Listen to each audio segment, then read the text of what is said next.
Il ne faut pas avoir peur. Bonsoir à tous, vous êtes sur Géopolitique Profonde, la chaîne qui est là pour remplacer les médias subventionnés. On va parler artistes, culture, on va parler de chansons, résistance, comme Apolline de Malherbe, évidemment, n'osera jamais le faire. Mais avant ça, n'oubliez pas, article du capitaine Juvin Brunet sur la révolution, les 4 grands facteurs d'une révolution. Vous cliquez sur le lien ci-dessous, 7 jours d'essai gratuit. Et n'oubliez pas, il ne faut pas avoir peur. La boutique Géopolitique Profonde est ouverte. Alors je suis très content parce que c'est la première fois que je l'ai en plateau. C'est Ingrid Courrèges. D'habitude, voilà, on se voit comme ça en coupe-vent et tout, voilà. Et là, pour une fois, tu es là avec nous, ici, sur plateau. Je suis tellement fier. Merci, merci de m'accueillir. En plus, tu es tellement en beauté. Écoute, j'arrive de Montpellier avec le soleil. Ah bah oui, heureusement, parce que fait que pleuvoir là. Qu'est-ce qui se passe hein? Voilà, je vous apporte ma petite touche ensoleillée. Tu nous apportes ton soleil, ton rayon de soleil. Ouais, j'essaie. Bon, chère Ingrid, on te connaît tous, on t'aime tous ici, parmi les spectateurs de géopolitiqueprofonde.com. Tu es une chanteuse résistante, il faut le dire. Et d'ailleurs, tu as été une des premières à chanter contre les mesures sanitaires. Dis-nous pourquoi, quelle était la genèse? Alors au départ, avec mon compagnon, qui est maintenant mon mari, Florian, on avait envie d'écrire des chansons. Mais c'était avant la crise, si tu veux, donc on voulait écrire des chansons pour nous. Et on s'est dit, on va se faire la main un petit peu sur les chansons des autres. On va essayer voilà, de changer les paroles et de faire des reprises. Et puis la crise sanitaire est arrivée et on avait quand même beaucoup de choses à dire. On avait beaucoup de choses, on avait envie de revendiquer certaines choses, et puis on a vu qu'on n'était pas les seuls. Donc on a commencé nos reprises comme ça, on a mis sur les réseaux, et c'est vrai que ça a pris une sacrée ampleur, on va dire. Il y a eu beaucoup de gens qui nous ont suivis, beaucoup de gens qui ont commencé à m'écrire, à me dire moi aussi je pense la même chose, je me sentais seule, je ne pensais pas que plusieurs personnes pouvaient avoir cet avis-là. Et puis ça s'est monté un petit peu en épingle comme ça, et puis je me suis mise à continuer, et puis les chansons ont été reprises dans les manifs. Les gens m'ont invité un petit peu à travers toute la France pour venir apporter ce petit moment qui fait du bien à la fin d'une manif, c'est-à-dire on va chanter, on va se détendre un petit peu, parce que faut pas l'oublier quand même, c'est un moment qui était très très stressant. Et voilà, j'ai commencé un petit peu comme ça. Mais surtout que toi, en fait, il faut dire aussi aux gens, tu viens, on t'a connu dans The Voice. Oui. T'as été à The Voice, t'es allé, je crois, en quart de finale, c'est ça? Non, j'ai fait un petit passage avec les fauteuils rouges. Mais là, il s'était retourné. Ouais, voilà. Mais si, j'étais arrivée un peu là-dedans par hasard, parce que je faisais les castings pour les comédies musicales à Paris, et puis bon, ils m'ont dit, tiens, fais un passage dans l'émission, tu chantes des chansons françaises. Donc je m'étais retrouvée un petit peu à faire ça sur Paris, c'est vrai. Oui, parce que tu faisais du cabaret, t'avais un rôle, je me rappelle, tu jouais le rôle d'une dame qui avait plusieurs rôles. Alors ça, c'est mes spectacles que j'ai écrits, ouais. C'est Y a-t-il un beau gosse dans la salle? C'est ça, voilà. Voilà, c'est ça, t'as bonne mémoire. Ah bah oui, t'as vu. Ouais. Du coup, j'avais écrit Y a-t-il un beau gosse dans la salle? J'avais postulé pour les comédies musicales Mary Poppins. Et puis bon, de fil en aiguille, j'étais arrivée dans cette émission de The Voice. Et après, tu vois, c'est bien aussi de l'avoir fait, parce que ça m'a permis de savoir exactement ce que je voulais pas. Tu vois, d'une certaine manière, c'est faire attention. Parce que, en fait, dès que tu signes dans des grosses productions musicales, eh bien, tu n'es plus indépendante, tu n'es plus libre de ta parole, libre de ton image. Tu signes un papier et tu dis, voilà, moi, je vous laisse mon droit plein et exclusif à l'image. Et ça a été pour moi finalement important de faire cette émission pour ça, pour me rendre compte que on n'est pas ce qu'on veut à la télé, on n'est pas ce qu'on veut dans la production, dans l'industrie musicale. Il y a un plan. Il y a un plan, tu peux l'accepter, mais il y aura du coup des compromis et des sacrifices. Pourquoi tu ne l'as pas accepté? Parce que ça me stressait. En fait, tu vois, je mettais peut-être pas les mots sur le moment, mais dans la situation, pourtant ils sont très sympas, ça s'est bien passé, je peux pas. Mais je sentais que j'étais pas dans mon élément, et puis je crois que j'ai toujours eu ce besoin d'être quand même assez libre, parce que sinon je suis stressée, je suis pas bien, et je peux pas chanter bien, je peux pas être bien sur scène, je peux pas être bien dans mon discours si je ne suis pas vraiment que je pense et ce que je suis, quoi. Alors, on va continuer la discussion ensemble, mais avant ça, je vais présenter nos amis autour de la table. Stéphanie Reynaud, comédienne que je regarde chaque jour sur Chérie 25. Comment tu vas? Ça va très bien, je suis ravie, je suis bien entourée. La dernière fois, tu étais une mère de famille qui avait kidnappé un enfant. Donc là, qu'est-ce que tu es aujourd'hui? Tu t'en es pas remis. Non, Là, je me suis toujours pas, sur mes films dissidents que j'écris. Et voilà, et qui vont continuer à être tournés selon les emplois du temps de mes comédiens. Ce ne sont pas les miens, mais ce sont des dissidents. Et voilà, je réunis des talents et on avance petit à petit. Bon, bah, très bien. Tribune populaire. Tribune, pardon. Libre, mais populaire, ça, il est populaire, très bon quelqu'un aussi. d'autre. Ouais, Baptiste, il est très bien, je le salue. Tribune populaire, AV. Ok. Merci, chère Stéphanie. Et enfin, à ta droite, la journaliste rebelle. Voilà, c'est un plateau de rebelles. Myriam Palomba. Salut, chère Myriam, comment tu vas? Ça va bien, super, super bien. Et Je à part suis ça, pas en chaîne. Meuble. Hein? Non, bah, ça va très bien. Voilà, on continue tu résistes toujours à résister, à militer, et puis à faire son travail de journaliste, quoi. Enfin, voilà, à chercher des choses et puis à mettre en lumière certaines choses. Voilà, donc. Merci, chère Myriam, mais je sais que tu auras beaucoup de choses à dire tout à l'heure. Ah bon? Ben oui, je le sais. Ok. Alors, dis-moi, Ingrid, est-ce que justement les gens avaient besoin à ce moment-là d'entendre une voix, pas dissidente, on va dire rebelle plutôt, dans ce marasme? Je pense que oui, au sens propre et au sens figuré, ils avaient besoin d'une voix. Et deux voix, parce que je suis pas non plus la seule, même si on n'a pas été très nombreux, mais il y a eu plusieurs artistes quand même qui se sont joints un petit peu à ce mouvement. Tu sais, la musique... notamment. Oui, oui. HK, Chloé Sage, Francis Lalanne, bon, il y a eu pas mal quelques artistes par-ci, par-là. Mais tu sais, la musique, elle nous accompagne dans tous nos moments de vie. On ne peut pas dire... Il y a certaines mauvaises langues qui vont dire « Ouais, la musique, ça sert à rien » ou « Bon, ça va pas faire avancer les choses ». En fait, la musique, ça nous accompagne depuis toujours. De la naissance, du mariage, des décès, des machins. Voilà, elle est à nos côtés. Il n'y a pas de raison qu'elle ne soit pas à nos côtés, justement, sur la lutte. Pareil, dans la Révolution, il y a toujours eu des musiques, il y a toujours eu... voilà. Et je pense que ça fait partie de l'être humain d'avoir la musique qui l'accompagne et qui... Mais justement, dénonce. aussi parce que les gens, avant 2020, aimaient leurs artistes. Ouais. Voilà.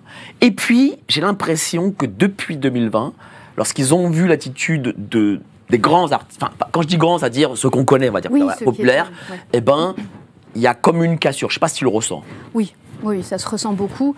Et maintenant, même encore 3 ans, 4 ans après, ils leur en veulent, tu vois. Ils gardent cette image de « Ah, je connaissais cet artiste, mais... » Ben, genre Bruel qui insulte les gens, comme ça. Ouais, c'est pas très joli. Après, voilà, hein, c'est leur choix aussi.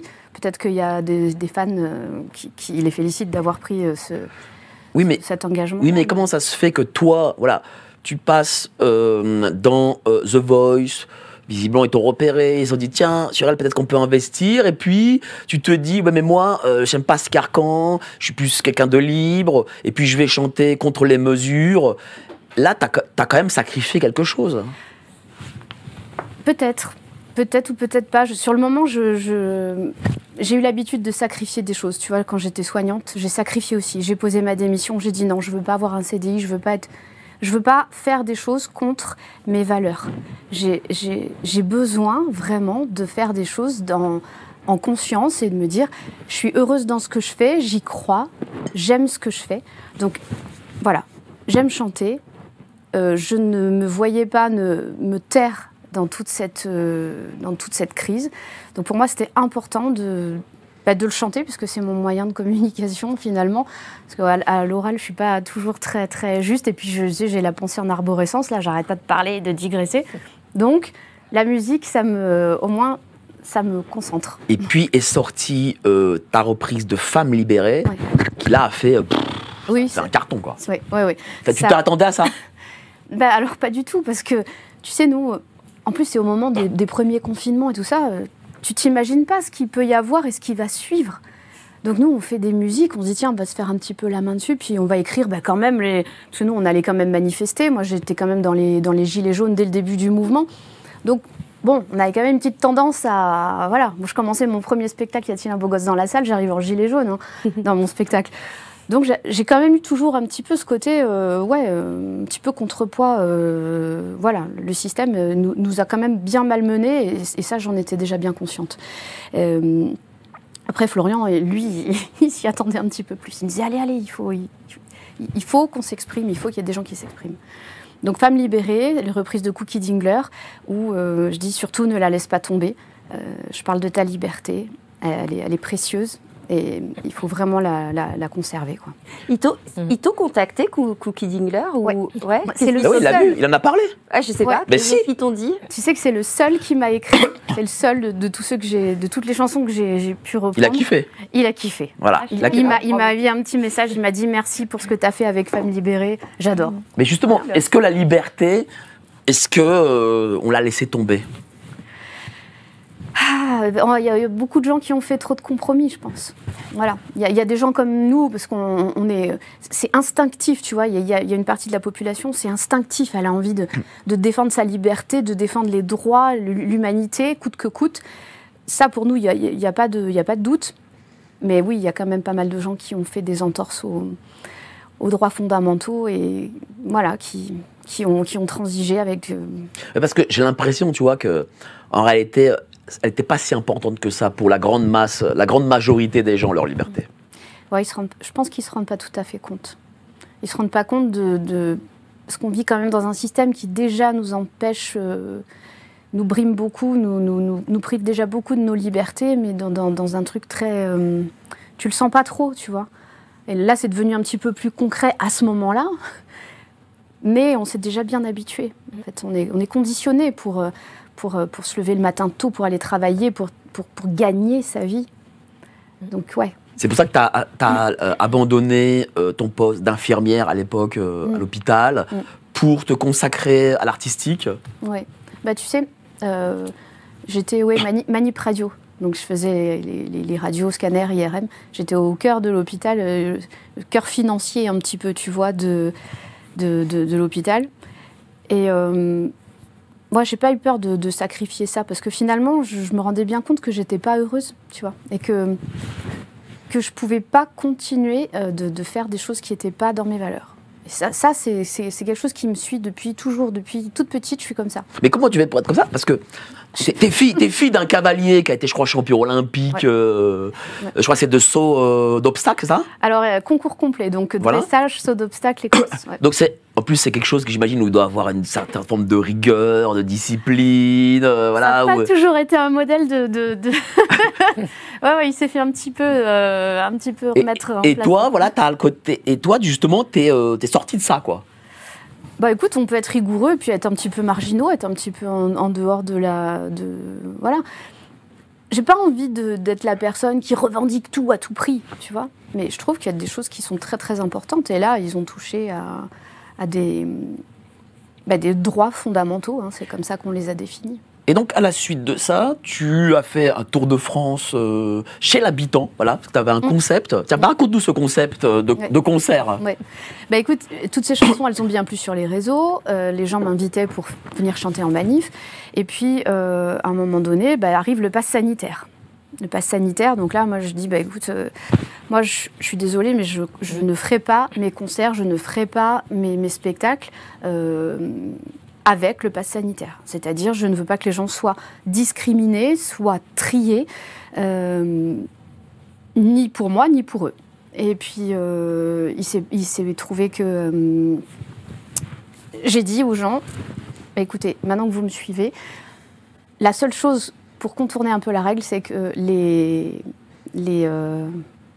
pardon, attends, je bois un coup. Bois un petit coup, là, on est en direct. Nickel. Ouais. Ah, c'est chiant. Attends, je suis Donc, en train de... le concert chez l'habitant. Les entrées. T'as le trac ou quoi, là? Non, pas c'est du Myriam tout. Palomba qui te file le trac? Non. Avec ses gros yeux, là. Non, C'est pas ça? Moi, j'écoute. En plus, je l'adore. Je l'adore. J'ai assisté à un de ses concerts chez Marc Doyer à l'époque où il avait fait Oui, cabaret. ça, on avait fait, Elle a une voix magnifique. Elle a un jeu de scène magnifique. Elle est chou comme un cœur. Et en plus, elle fait des chansons qui ont un sens. Et elle a été extrêmement courageuse pour tout ce qu'elle a fait. Donc, moi, j'ai énormément de respect pour Ingrid. Donc, voilà. Alors, en plus, c'est une artiste, mais méga Bah, une vraie talentueuse. artiste, quoi. Voilà. Enfin. Méga talentueuse et avec des convictions. vous m'aidez pas là. Qu'il faut le dire, quoi. Donc, du coup, voilà, Merci. les concerts chez l'habitant. Voilà, allez, j'ai dit aux gens sur Internet, j'ai dit, pour contourner la règle, les soirées privées sont autorisées. Ils en faisaient plein à l'Élysée. Donc j'ai dit, si vous voulez, je viens chanter dans votre salon, je viens chanter chez vous, dans un lieu privé. Et là, j'ai eu presque plus de 2000 propositions de lieux, de maisons, dans toute la France, Suisse, Belgique, francophonie, on va dire. Et quand j'ai reçu tout ça, je me suis dit, faut faire quelque chose. Les gens ont envie, ils veulent faire quelque chose, moi aussi, on se donne rendez-vous. Et on a organisé avec Florian une grande première tournée contre le pass sanitaire. Donc on a fait 43 concerts, je crois, en 35 jours. Des fois, j'en faisais 2 par jour, le midi, le soir. On se déplaçait dans tous les villages, les villes, les maisons. C'était magique. C'était magique. Je vais te dire une chose, j'ai beaucoup aimé cette période dans un sens, Oui. parce qu'il y avait une forme d'engouement populaire, il y avait une envie peut-être d'en découdre, si je puis dire. Et je sais pas, et puis malheureusement, je regarde ça avec un peu de nostalgie parce que on a l'impression que le soufflet retombait, mais à ce moment-là, c'était puissant, quoi. Il y avait vraiment un mouvement puissant. Je sais pas ce que t'en penses. Ouais, il y avait une envie de s'unir, de se vraiment, d'y aller ensemble, une solidarité. Il y avait quelque chose de très très puissant. Ouais. Je l'ai ressenti moi dans les concerts privés, justement, que j'ai appelé concerts privés. Et les gens étaient extrêmement bienveillants. Puis ces concerts, tu sais, c'était au chapeau. C'était l'occasion de justement donner la possibilité à tout le monde de pouvoir assister à un concert, à un regroupement humain. J'ai envie de dire, il y avait et du divertissement et de l'humain et un petit peu de révolution. Et ça nous a fait énormément de bien. Et puis moi, la première, parce que je te cache pas que moi aussi, je me sentais seule. Parce qu'en tant qu'artiste, je voyais bien qu'il y avait, dans les artistes que je suivais, il y a personne aussi qui bougeait. Et donc cette tournée, elle était au chapeau. C'est comme ça, il n'y avait pas de discrimination, ni sociale, ni sanitaire, ni économique. Tout le monde pouvait venir. Alors c'était un peu la tournée underground, quoi, tu vois. C'était vraiment... J'ai chanté dans des lieux, on était un peu... on faisait très attention. Quel était le lieu le plus insolite? Le lieu le plus insolite, il y a eu une salle de pole dance, mais bon... Oui, non mais attends. Une salle de pole dance avec les danseuses pole dance qui sont venues faire une chorégraphie sur Quand on n'a que l'amour. C'était beau. Ah oui. C'était très beau. Il y a eu une cave aussi, une cave avec un piano, mais vraiment une grotte, voilà. Il y a eu une étable au Pays Basque aussi. Il y a eu une salle de sport. Alors on pourrait croire que c'est un peu bateau, mais une salle de foot en salle. Mais pour la salle de sport, il y avait un pass sanitaire qui était requis. Alors, ça dépendait des lieux, parce qu'il y en a, c'était plus des associations que des C'était au ERP. Pays Basque? Non, c'était... je sais plus. Ça doit être en Corse, peut-être, là-bas, c'était différent. Ah, c'est Marseille, comme c'est Marseille, bon, voilà. Ils ont leur propre loi, là-bas. C'est vrai que dans le Sud, ils étaient beaucoup plus sympas. Je sais que moi, je suis devenue amie avec des restaurateurs parce que, justement, ils s'en foutaient du pass sanitaire. Et dans le Sud, étaient beaucoup plus révolutionnaires. T'as senti une différence, justement, t'as senti une différence, toi, t'es de Montpellier, entre le Sud, Montpellier, Marseille et la capitale? Parfois oui, parce que j'ai remarqué quand même que dans le Sud, d'une certaine manière, comme ils vivaient un petit peu plus à l'extérieur, avec des sports d'extérieur, au Pays Basque par exemple, j'y ai vécu 10 ans, j'avais très très très peu de propositions de lieux. Et pourtant les gens étaient résistants, mais ça les avait, ils s'étaient pas sentis opprimés, parce que de toute façon ils continuaient d'aller à la plage, à la mer, au surf, au machin. Finalement, il y a des régions quand même qui ont moins morflé que d'autres. Évidemment, Paris, les grandes villes, ils se sont retrouvés dans des studettes avec balconnettes. Quand tu es enfermé là-dedans pendant... Tu le referais tout ça? Est-ce que tu le referais? Est-ce que tu le regrettes pas? Non, Parce que pas, non. Non, tu te dis voilà, cette vie-là, je sais que je vais être artiste, je vais pas être artiste de TF1, France 2, tout ça. J'ai aucun regret. C'est un choix mûrement réfléchi. Après toutes les étapes, avec Florian, on s'est regardé, on a dit on est ok. On est OK. Parce qu'au départ, c'est pas un plan de base. Donc, si tu veux, quand tu arrives sur le moment, tu dis on le fait parce que là, on va être classé comme ça. Après, bah oui, c'est ça. On revient pas en arrière. J'ai dit non, mais on peut pas revenir en arrière. Je ne veux pas revenir en arrière.